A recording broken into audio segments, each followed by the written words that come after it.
Sometimes you give them a number and they're like, "My God, that much?" I'm like, "Yes, yes, that much." You know how much this camera is?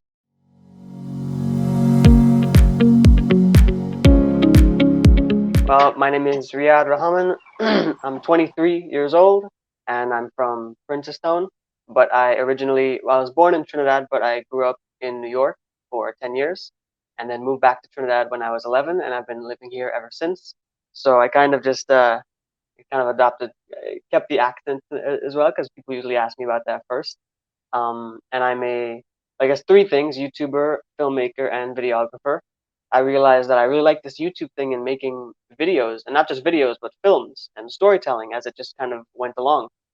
So fast forward like around 14, 15, I realized I'm like, you know what? I think I want to like do this. I actually really like doing this. This hobby is one that's like sticking. It doesn't like come and go like how some kind of come and go in your teenage years, right? So I guess fast forward to now, I've done a lot of YouTube videos in terms of comedy, and of course, I'm a filmmaker and storyteller. So I've experimented with actual short films to submit to festivals, and those I'm most known for my stuff in like drama, and very most notably in horror. One of my horror films called Douen recently won a few international awards in some film festivals abroad.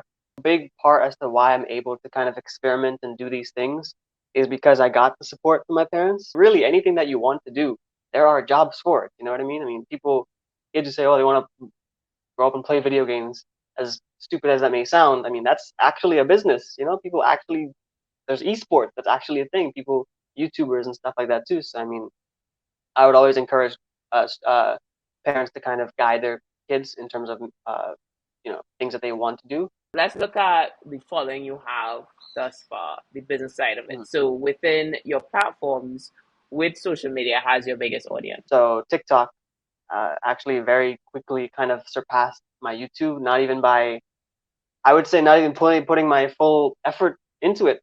To be honest with you, I didn't like have like a big structured plan or anything like that, but it overtook my YouTube very quickly actually, and to the point where people, when I go out and stuff, usually people are like, oh, that's the guy from YouTube. They usually recognize, oh, that's the guy from YouTube.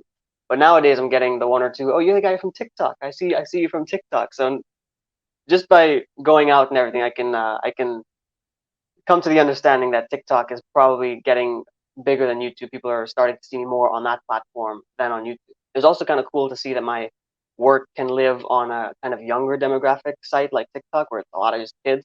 But then again, like their parents and stuff like that are watching my own stuff on Facebook as well. So that was a pretty cool contrast to see between platforms as well. Well, coming from the content strategy side of things, what you just said there is a perfect example of the importance of having a strategy for each platform because you're talking to two different sets of people. And Mm-hmm. looking at your Facebook, it was interesting because I'm seeing my friends engage with your content. And as you said, it's an older crowd, right? And it's like, wow, okay, so you may even have the same content, but you're having different types of engagement, and your engagement levels are actually extremely high. Mm-hmm. I've seen many companies who have three times as much as your following, but when they post something, they get one like, right? Right. So the strategy of your engagement is definitely organic and is something that I think a lot of companies are still trying to figure out. The demographics are more or less like from all platforms, is a very general kind of audience. That's not to say that I make very generic kind of content, because like it's like Dwen still is like a more of a PG-13 kind of thing, but still I have kids coming up to me being like, oh, I really like that because a little taboo at times, you know what I mean? Like 9 or 10 when I'm watching this horror movie and stuff like that, and still you get adults being like, oh, wasn't that scary, But some of them are like, you scared my kids and stuff like that. But in general, it's usually a general audience ranging from little kids that I know personally, and then my grandparents. My grandmother, who isn't even on YouTube because she's like in her 70s, my aunt told me she was watching my videos on the TV all day because because it was streaming, and I had sent them a lot of my videos. So yeah, it ranges from small straight to my grandparents who are enjoying the exact same content. And when it comes to working with, because you mentioned earlier, you have the videography side of things. Have you been working with corporate Trinidad and Tobago? Yeah. Well, I mean, my videography and stuff like that. I mean, it's clients that usually reach out to me because they see my videos and stuff like that. So one of my biggest clients is Chief Brand Products. Actually, I do video production for them since September 2020. So we've created shows and everything that are very lighthearted, funny. We do skits as well, same thing like how I do on my YouTube channel with some of the people that we actually go by their businesses when they cook and stuff like that. So yeah, that's I guess that's how I've been integrating, I guess, my own creative style into corporate as well, because I like to do a lot of fun stuff. I don't know, I don't really love to do just pure corporate, like, welcome to this, and here you can get this. I feel like sometimes anyone can kind of make some footage look good with a camera, but in terms of like storytelling and editing it and making it all come together sometimes, I think that's where I kind of come in and excel. You don't have to tell me exactly who it is, but what's like the biggest project financially? Like, what's the cost that you have charged with a company locally or internationally? Um, uh, Well, I mean, I don't charge based on how much I can charge somebody, because some people also don't know how much video production costs and stuff like that. Sometimes you give them a number and they're like, my God, that much? I'm like, yes, yes, that much. You know how much this camera is? Like, I recently upgraded to one of my dream cameras, actually, a Sony FX30, and that was like a 3,000 US. That's like a $21,000 PT investment and stuff like that. And obviously, at this time, I mean, I've kind of built up my name and the work that I've done and everything to be able to charge a price that is fair, but also I think somewhat of a premium.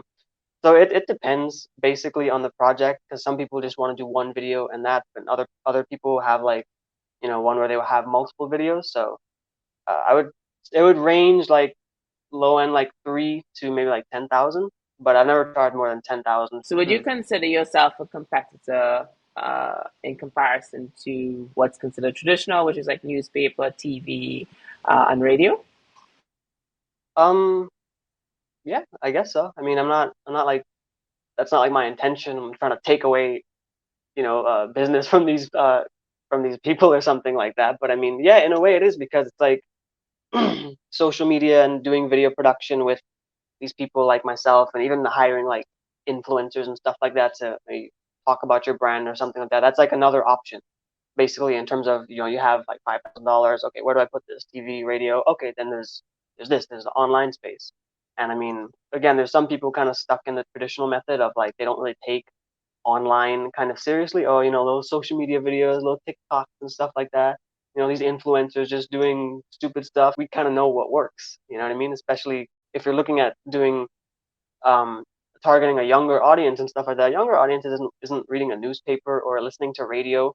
And especially when it comes to online media. I mean, it's just I don't know. For me, film and video is just much more immersive. I would much rather watch a movie on.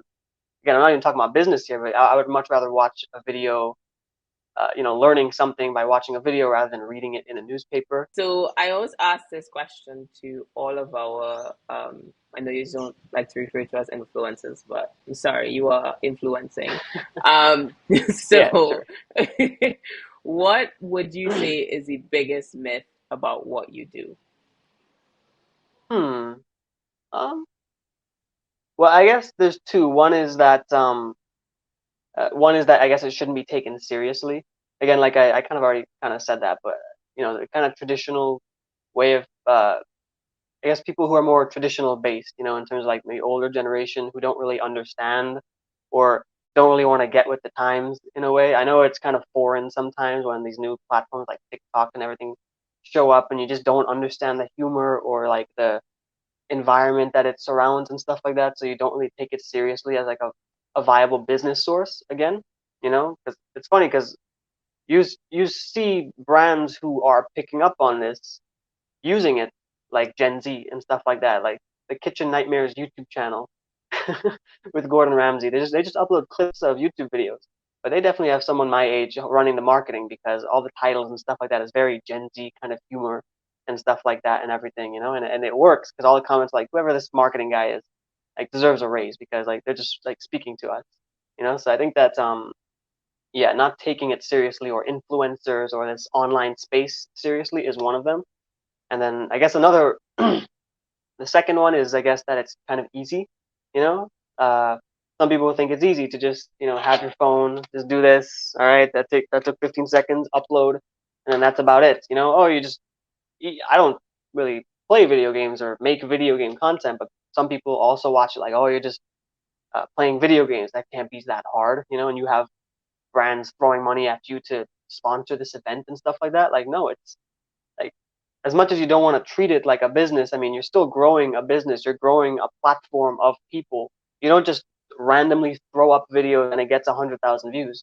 Actually, sometimes on TikTok that may be the case, but honestly, if you're trying to grow like an actual platform and following of people, like there's a strategy involved in everything. There's like some real like thought process and wheels moving in your head for that to actually come to fruition. You're not just like you're not just uh, I don't know, just like not even doing anything to have it happen. You know what I mean? You're like putting actual effort into it and stuff like that. So cultivating all these followers on multiple platforms and everything like that. It's not just easy. There's a lot of work that goes into it behind the scenes that people don't show you and stuff like that. Like these people just don't get 100,000 followers just like that. You know what I mean? And um, even if it's like not a lot, like 10,000, 20,000, I mean, there's a lot of thinking that goes behind it, and it's not easy.